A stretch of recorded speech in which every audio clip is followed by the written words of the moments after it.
Ó Mãe Santíssima, intercedei por nós para que possamos bem compreender os ensinamentos de vosso Divino Filho, nosso Senhor e Salvador Jesus Cristo, e as explicações dos pais da Igreja. Ó Virgem Imaculada, ofereço-vos este trabalho e peço que abençoais aqueles que o ouvirem, e que seja para a maior honra e glória de Deus. Amém.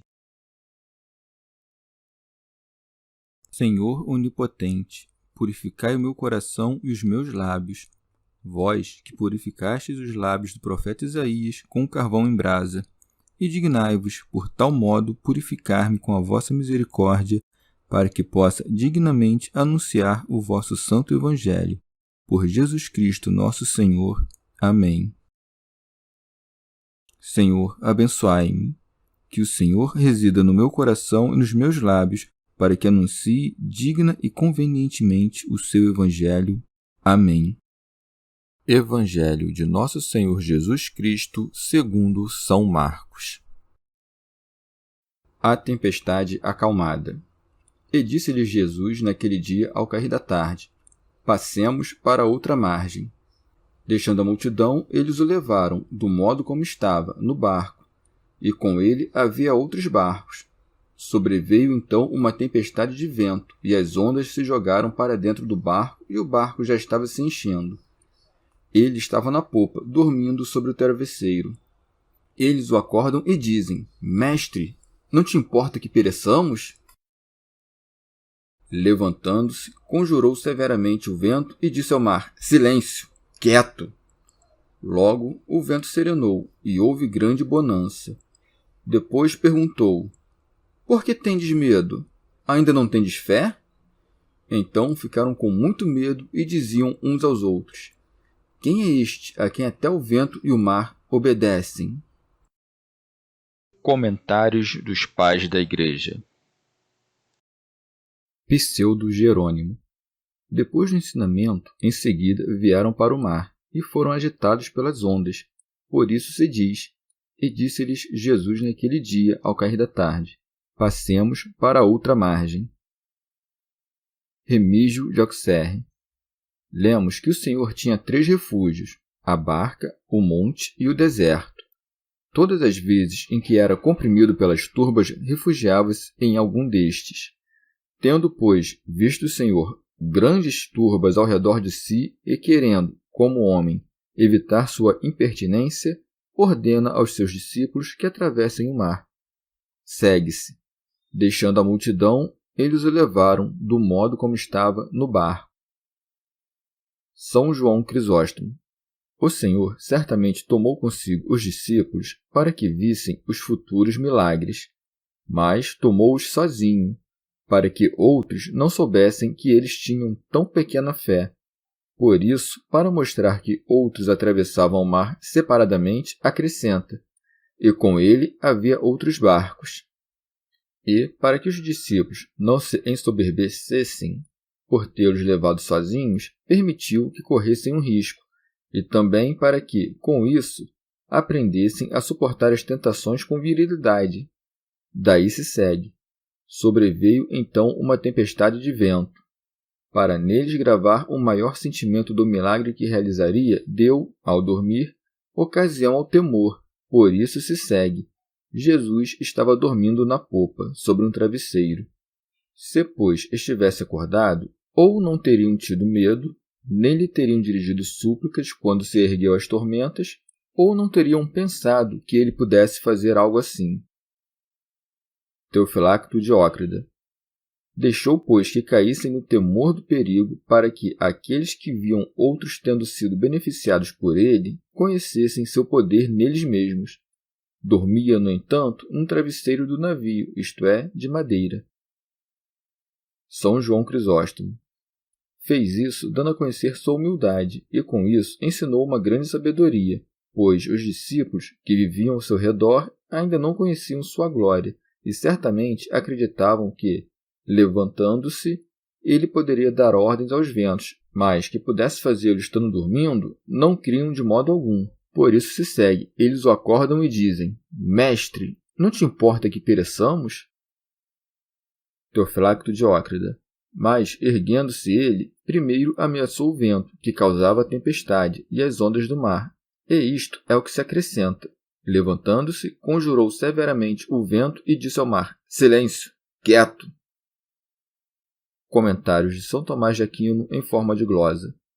Pois, da agitação do mar, levantou-se juntamente um som, que parece ser uma certa palavra do mar, ameaçando um perigo. E por isso, de modo conveniente, ordena, sob um tipo de metáfora, que se faça calmaria, com uma palavra que significa silêncio, assim como também na ação de refrear os ventos que perturbavam os mares, o evangelista fala em ameaça. Com efeito, os que possuem o poder costumam refrear com ameaças de castigo os que, pela violência, perturbam a paz dos homens.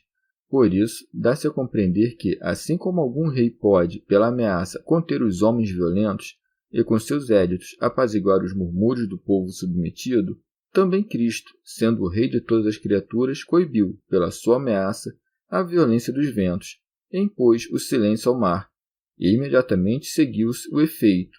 Segue-se, pois, o vento serenou, isto é, aquele que tinha sido ameaçado, e seguiu-se uma grande bonança, isto é, no mar, ao qual ele havia imposto silêncio.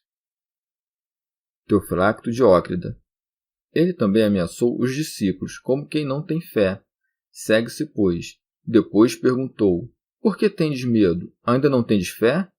Com efeito, se tivessem fé, teriam crido que, mesmo dormindo, poderia ele conservá-los incólumes. Segue-se. Então ficaram com muito medo e diziam uns aos outros: Quem é este a quem até o vento e o mar obedecem? E com efeito, tinham dúvidas em relação a ele, pois, enquanto com uma ordem aplacou o mar, não com um bastão como Moisés, não com preces como Eliseu fizera com o Jordão, nem com a arca como Josué na Vé, consoante a isso, parecia-lhes verdadeiro Deus, mas, uma vez que dormia, parecia-lhes homem. Pseudo-Jerônimo. Em sentido místico, a popa é o início da igreja, na qual o Senhor dorme corporalmente, pois nunca dorme aquele que guarda Israel. Pois a popa, sob a pele de animais mortos, contém os vivos, retém as ondas e se consolida pela madeira, isto é, pela cruz e morte do Senhor, a igreja é salva. O travesseiro é o corpo do Senhor, sobre o qual a divindade está inclinada como uma cabeça. Já o vento e o mar são os demônios e os perseguidores, aos quais ele diz: Cala-te, quando faz cessar como quer os éditos dos reis iníquos. A grande bonança é a paz da igreja depois da tribulação, ou a vida contemplativa, depois da ativa. São Beda. Ou a barca em que subiu se compreende como a árvore da paixão, pela qual os fiéis chegam à segurança da praia tranquila. As outras embarcações que, como se diz, estavam com o Senhor, significam aqueles que estão imbuídos da fé na cruz do Senhor, mas não são agitados pelo turbilhão das tribulações, ou os que, após as tempestades das tentações, gozam da serenidade da paz. Enquanto os discípulos navegam, Cristo adormece, pois, enquanto os fiéis meditam no repouso do reino futuro, chega o tempo da paixão do Senhor. Por esta razão, narra-se que isto ocorreu à tarde, para que não apenas o sono do Senhor, mas também a hora em que cessa a luz signifique o pôr do verdadeiro sol. Subindo ele na popa da cruz, levantam-se as ondas dos perseguidores que blasfemam, suscitadas por tempestades demoníacas, com as quais sua paciência não se perturba.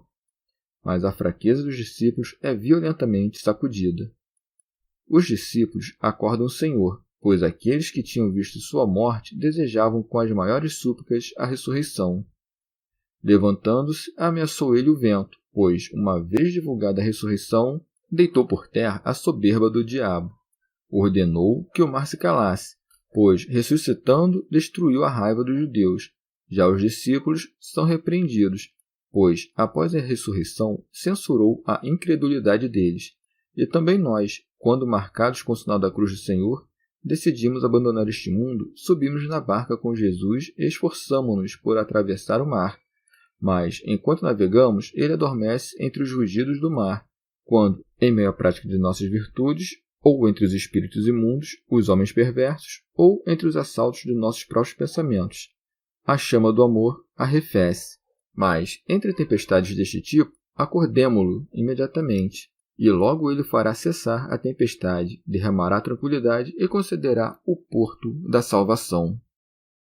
Chegamos ao fim de mais um dia de comentários da Catena Áurea. Muito obrigado por ficarem até aqui, que Nossa Senhora derrame suas graças sobre nós e até amanhã.